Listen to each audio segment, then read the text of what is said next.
എല്ലാവർക്കും നമസ്കാരം. ഇന്ന് ഞാൻ എത്തിയിരിക്കുന്നതെന്ന് പറഞ്ഞാൽ നമ്മുടെ ഒരു ഫോളോവർ നമ്മുടെ വീഡിയോ കണ്ടിട്ട് തയ്ച്ച് ഒരു ബ്ലൗസ് നമ്മളെ കൊണ്ട് തന്നിട്ട് ഇതിനെന്ത് കംപ്ലൈൻ്റ് ആണ് പറ്റിയത് എന്നവർക്കൊന്ന് പറഞ്ഞു കൊടുക്കണമെന്ന് പറഞ്ഞു. വീട്ടിലിരുന്ന് വീഡിയോ കണ്ട് അങ്ങനെ A to Z പഠിച്ച ഒരാളാണ്. ബ്ലൗസ് ഇങ്ങനെ തയ്ച്ച് കൊണ്ടുവന്നപ്പോൾ എനിക്ക് ഒരുപാട് സന്തോഷം തോന്നി. അപ്പം നമുക്ക് ആ ബ്ലൗസിൻ്റെ കംപ്ലൈൻറ്റുകളൊക്കെ എന്താണെന്നും അതിൻ്റെ പരിഹാരമാർഗം എന്താണെന്നും നമുക്ക് മെയിനായിട്ടും ഒന്ന് കണ്ടുപിടിക്കാം. അപ്പോൾ ആ ബ്ലൗസ് ആദ്യം നിങ്ങളെ ഒന്ന് കാണിക്കാം. ഇതാണ് ആ ബ്ലൗസ്, ലേഡി തയ്ച്ചുകൊണ്ട് വന്നതാണ്. അപ്പം ഇത് കണ്ട് അവർക്കും ഒരു സന്തോഷം, എങ്ങനെയാണ് ഇനി ഇതിൻ്റെ കാര്യങ്ങളൊക്കെ എങ്ങനെയാണ് എന്ന് പറയാനൊക്കെ ഒന്ന് പറഞ്ഞു കൊടുക്കണമെന്ന് പറഞ്ഞു. അപ്പോൾ ആ ഒരു പറഞ്ഞു കൊടുക്കൽ നിങ്ങൾക്കും കൂടെ ആയിക്കോട്ടെ. കാരണം അറിയാവുന്നവർക്ക് കുഴപ്പമില്ല, അറിയത്തില്ലാത്തവർക്ക് തീർച്ചയായിട്ടും ഇതിൻ്റെ തെറ്റുകുറ്റങ്ങൾ നമ്മൾ പറഞ്ഞു കൊടുത്തില്ലെങ്കിൽ അത് ഏറ്റവും വലിയൊരു നമ്മൾ ക്ലാസ് എടുക്കുമ്പോൾ കുറച്ചും കൂടെ മനസ്സിലാവും. അവരാ തെറ്റ് തിരുത്തി മുന്നോട്ട് പോകട്ടെ, അതിന് വേണ്ടിയാണ്. ഇപ്പോൾ ഇതിൻ്റെ അകത്ത് ഏറ്റവും കൂടുതലൊരു തെറ്റ് വന്നതെന്ന് പറഞ്ഞാൽ ഇതിൻ്റെ ഞാൻ മാർക്ക് ചെയ്ത്, ഇപ്പം നമ്മളിവിടെ പറയാറുണ്ട് ഈ ഒരു ബ്ലൗസ് എത്രത്തോളമാണ് നമ്മൾ മാർക്ക് ചെയ്യുന്നത്. ഇപ്പോൾ ബോഡി വണ്ണത്തിൻ്റെ 1/10 ഇഞ്ച് കുറച്ച് വരെ കണക്കും പ്രകാരം നമ്മളിങ്ങനെ സൈഡ് കൊടുക്കാറുണ്ട്. പക്ഷേ ഇത് ഒരുപാട് സൈഡ്, ഈ മെയിൻ ഡാട്ട് ഒരുപാട് സൈഡിലേക്കായിപ്പോയി. അത് മാർക്ക് ചെയ്തേണ്ട ഒരു തെറ്റാണ്. അപ്പം നമ്മുടെ ഈ കപ്പ് പോയിൻറ്റും ഇല്ല കപ്പ് തമ്മിലുള്ള വിത്ത് ഒരുപാട് കൂടിപ്പോയി.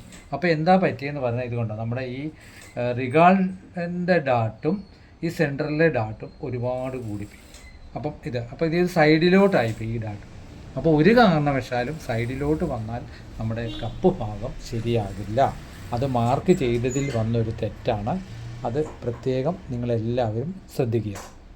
നമ്മൾ മാർക്ക് ചെയ്ത് കൊടുക്കും, ആ മാർക്ക് തന്നെ വെച്ച് ഇതിൽ നിന്നും ഏകദേശം 1 ഇഞ്ചോളം ഇതിങ്ങനെ മാറിപ്പോയി. അപ്പോൾ ഇത് മാറിയപ്പോൾ അപ്പർ സൈഡ് മാറി. അപ്പോൾ ഇട്ട് കഴിയുമ്പോൾ സൈഡിലോട്ട് മാറി നിൽക്കും കപ്പ് സൈസിൻ്റെ പോയിൻ്റ്. അതാണ് ഒന്നാമത്. രണ്ടാമത് നമ്മൾ പറയുന്നത്, നമ്മൾ മാർക്ക് ചെയ്തതിലും കൂടുതൽ ഈ ഒരു സെൻട്രൽ ഡാട്ടിൻ്റെ ഭാഗം മാർക്ക് ചെയ്തതിലും കൂടുതൽ പിടിച്ചു, 1/2 ഇഞ്ചോളം പിടിച്ചു. ഈ 1/2 ഇഞ്ച് ഒരു കാരണവശാലും സെൻട്രൽ ഡാട്ട് നമ്മൾ പിടിക്കില്ല. നമ്മൾ ഇടുന്ന മാക്സിമം ഒരു പ്രഷറിൻ്റെ വീതിയാണ് നമ്മൾ ഇടുന്നത്. അപ്പം അങ്ങേയറ്റം ഒരു 1/4 ഇഞ്ച്, ആ 1/4 ഇഞ്ച് മതി നമ്മൾ ഈ ഇത് കൊടുക്കും. ഇത് കൊടുക്കുമ്പോൾ എന്താ പറ്റുന്നത് വെച്ചാൽ ഈ ഭാഗത്ത് നമുക്ക് ലെങ്ത് കുറഞ്ഞു പോകും ഫ്രണ്ടിൽ. അപ്പം നിങ്ങൾ ഒരു കാരണവശാലും അത് ചെയ്യരുത്. അതുപോലെ തന്നെ ഇതുകൊണ്ട് ഈ ഡാട്ട് കൈക്കുഴി ഡാട്ടിനോട് ചേർന്ന് പോയി ഈ ഡാട്ട്. അപ്പോൾ പോയിൻ്റ് ഒരു കാരണവശാലും ശരിയാകത്തില്ല ആ ഭാഗം. അപ്പം ഡാട്ടിൻ്റെ ഏറ്റവും പ്രധാനപ്പെട്ട ഭാഗങ്ങളാണ് ഈ തെറ്റ് പറ്റിയിരിക്കുക. അപ്പോൾ ഈ തെറ്റ് പറ്റാതിരിക്കാൻ ആദ്യം നമുക്ക് ഫ്രണ്ടിൻ്റെ ഡാട്ടിലേക്ക് പോകാം.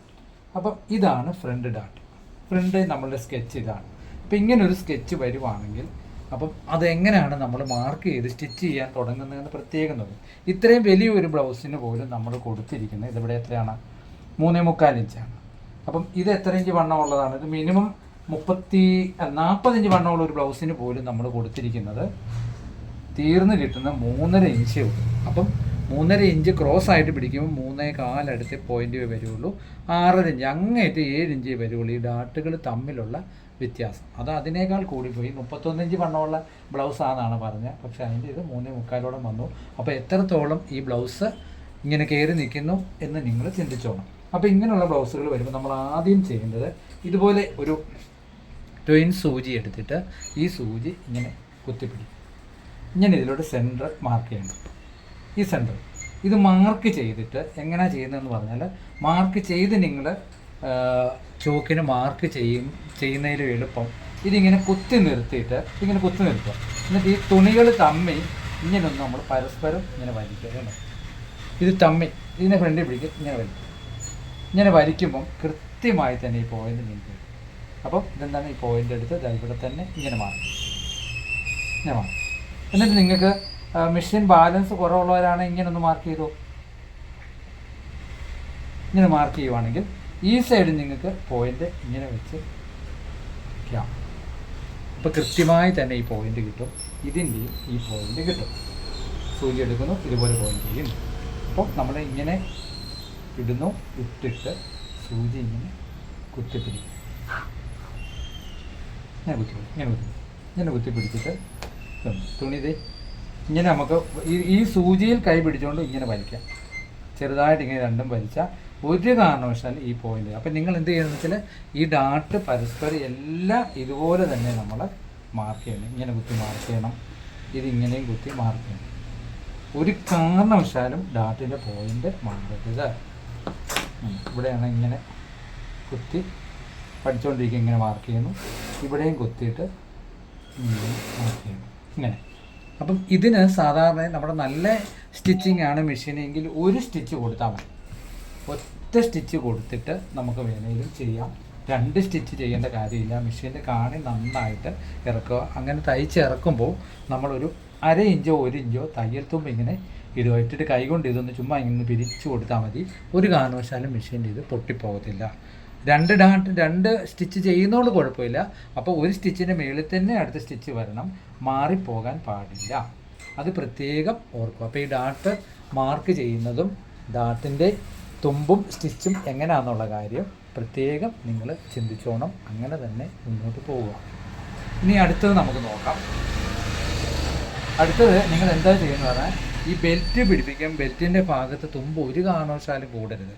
നമ്മൾ എത്ര ഇഞ്ചാണോ, 4 ഇഞ്ചും ഒരു പോയിൻറ്റും വെച്ചോ ഇല്ല 1/2 ഇഞ്ചും വെച്ചാണോ നമ്മൾ വെട്ടിയതെങ്കിൽ തീർച്ചയായിട്ടും തുമ്പ് കൂടുതൽ പിടിക്കാൻ പാടില്ല.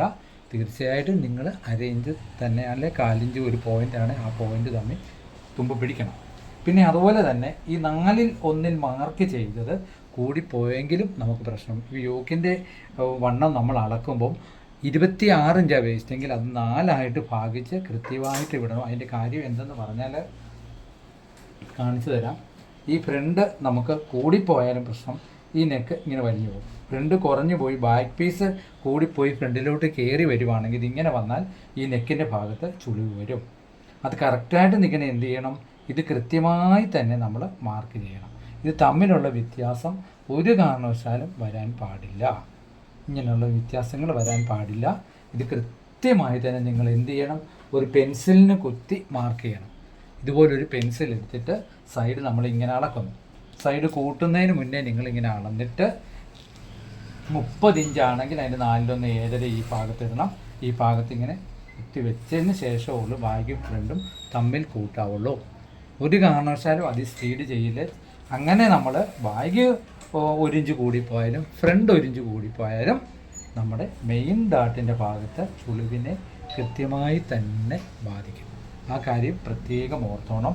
പിന്നെ നമ്മൾ കൈയുടെ വണ്ണം നോക്കുമ്പോൾ എപ്പോഴും നിങ്ങൾ വണ്ണം അളക്കേണ്ടത് അളവ് ബ്ലൗസാണ്. ഈ സെൻട്രൽ ജോയിൻ്റ് ഇങ്ങനെ പിടിക്കണം. ഇങ്ങനെ പിടിച്ചളന്നാൽ നമുക്ക് കൃത്യമായിട്ട് കിട്ടണമെന്നില്ല. 4 ഇഞ്ചൊക്കെ വ്യത്യാസം വരാനുള്ള സാധ്യതയുണ്ട്. അതിന് ഏറ്റവും എളുപ്പ വഴി ഇതിങ്ങനെ ഈ ജോയിൻ്റ്, കൈയുടെ ജോയിൻ്റ് സെൻറ്ററാക്കി പിടിച്ചിട്ട് ഇങ്ങനെ വളർത്തും. സെൻറ്ററിൽ പിടിച്ചിട്ട് ഒരു വിരൽ ഇതിൻ്റെ അകത്തോട്ട് ഇട്ടിട്ട് ഇങ്ങനെ പിടിക്കും. കൃത്യമായി തന്നെ നമുക്ക് അളവ് കിട്ടും. എങ്ങനെയാണ് പിടിക്കുന്നത്, ഈ ജോയിൻ്റ് സെൻറ്ററിലോട്ടാക്കിയിട്ട് ഈ ഒരു വിരൽ ബ്ലൗസിൻ്റെ കൈയുടെ അകത്തിട്ടിട്ട് ഇങ്ങനെ പിടിക്കും. അപ്പോൾ ഒരു കാരണവശാലും നമുക്ക് കിട്ടത്തില്ല. കിട്ടുമ്പോൾ എന്ത് ചെയ്യണം, ഇങ്ങനെ കിട്ടി. ഇപ്പോൾ 9.5 ആണെങ്കിൽ ഈ കൈ മാർക്ക് ചെയ്യാൻ നേരം നമ്മൾ ഇതുപോലെ ഇങ്ങനെ എടുത്തിട്ട് പെൻസിലിന് ഇങ്ങനെ കുത്തി കൊടുക്കണം. കറക്റ്റായിട്ട് കുത്തി കൊടുത്ത് പിന്നെ ചോക്കിൻ്റെ മാർക്ക് കൂടെ കൊടുത്താൽ ഒരു കാരണവശാലും തെറ്റത്തില്ല. പെൻസിലിനെ കുത്തി നമ്മൾ മാർക്ക് ചെയ്യുമ്പോൾ കൃത്യമായിട്ട് കിട്ടും. പെൻസിലിനെ തന്നെ കുത്തി മാർക്ക് ചെയ്യുന്നതാണ് എപ്പോഴും ഉചിതം.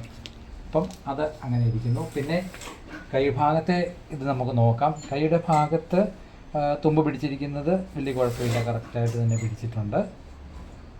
അതുപോലെ തന്നെ ഈ ഇതിൻ്റെ ചുളിവ് ഇത് വരുന്നത് പീസ് ഒരുപാട് പിടിച്ചിട്ടുണ്ടെങ്കിൽ ഈ തുമ്പ് ശരിക്കും ഇങ്ങനെ ഒന്ന് മറിച്ച് കൊടുക്കണം താഴോട്ട്. ഇങ്ങനെ ഒരു പിടുത്തം വരുന്ന രീതിയിൽ ഒരിക്കലും ഡാട്ടിൻ്റെ തുമ്പ് ഭാഗം വെക്കരുത്. പിന്നെ അതുപോലെ തന്നെ വേറൊരു കാര്യം, ഈ ഷോൾഡറിൻ്റെ തുമ്പ് കൂട്ടിരിക്കുന്ന ഫ്രണ്ട് വശത്തേക്ക് വന്നു. ഇത് നമ്മൾ കൈ കൂട്ടുമ്പോൾ ഫ്രണ്ട് വശത്തേക്ക് വരാൻ പാടില്ല. ഈ ഷോൾഡറിൻ്റെ തുമ്പ് ബാക്ക് സൈഡിലോട്ട് തന്നെ തിരിച്ചു കൊടുക്കണം. അതിനൊക്കെ ബ്ലൗസിൻ്റെ ഫിനിഷിങ്ങുമായിട്ട് ഒരുപാട് കാര്യങ്ങളുണ്ട്. അപ്പോൾ ഒരു കാരണവശാലും ഈ ഷോൾഡർ തുമ്പ് നമുക്ക് മുന്നിലേക്ക് വരാൻ പാടില്ല, പുറകിലേക്ക് തന്നെ കൊടുത്തു വേണം നിങ്ങൾ സ്റ്റിച്ച് ചെയ്യാൻ. പിന്നെ നെക്കിൻ്റെ ഭാഗം അടിച്ചിരിക്കുന്നിടത്തൊക്കെ ഒരു കംപ്ലൈൻ്റ് ഉണ്ട്. അത് നമുക്ക് പിന്നീട് ഞാനൊന്ന് മെഷീനിൽ തന്നെ ഒരു ക്രോസ് പീസ് വെച്ച് തയ്ച്ച് കാണിച്ചു തരാം. ഇപ്പോൾ പ്രധാനമായിട്ടും ഡാട്ടിൻ്റെ ഭാഗങ്ങളാണ് ഉള്ളത്. ബാക്കി കാര്യങ്ങളൊക്കെ ചെയ്തിരിക്കുന്നത് കൃത്യമായിട്ട് തന്നെ ചെയ്തിട്ടുണ്ട്. ഒരുപാട് സന്തോഷം. ഇങ്ങനെ ഒരു ബ്ലൗസ് തയ്ച്ച് നമ്മളെ കൊണ്ട് കാണിച്ചിട്ട് അതിൻ്റെ കംപ്ലൈൻ്റൊക്കെ ചോദിക്കുക എന്ന് പറയുന്നത് നമുക്കും സന്തോഷമുള്ള കാര്യമാണ്. അത് പഠിക്കാനുള്ള ആഗ്രഹങ്ങൾ കൊണ്ടാണ് അങ്ങനെ വന്ന് ചോദിക്കുന്നത്. അപ്പോൾ എത്രത്തോളം അവർക്ക് ആഗ്രഹമുണ്ട് എന്നുള്ള കാര്യം നമ്മൾ കണക്ക് കൂട്ടുക. ഒരിക്കലും ഒരു തെറ്റെന്ന് പറയാൻ പറ്റില്ല. ഒരുപാട് സന്തോഷം. ഇങ്ങനെ കാര്യങ്ങളൊക്കെ നിങ്ങളോടൊന്ന് പറഞ്ഞു തരാൻ വേണ്ടിയാണ് ഇന്ന് ക്ലാസ്സിലേക്ക് വന്നത്. എല്ലാവരും നോക്കി ചെയ്യുക. എല്ലാവിധ ആശംസകളും. താങ്ക്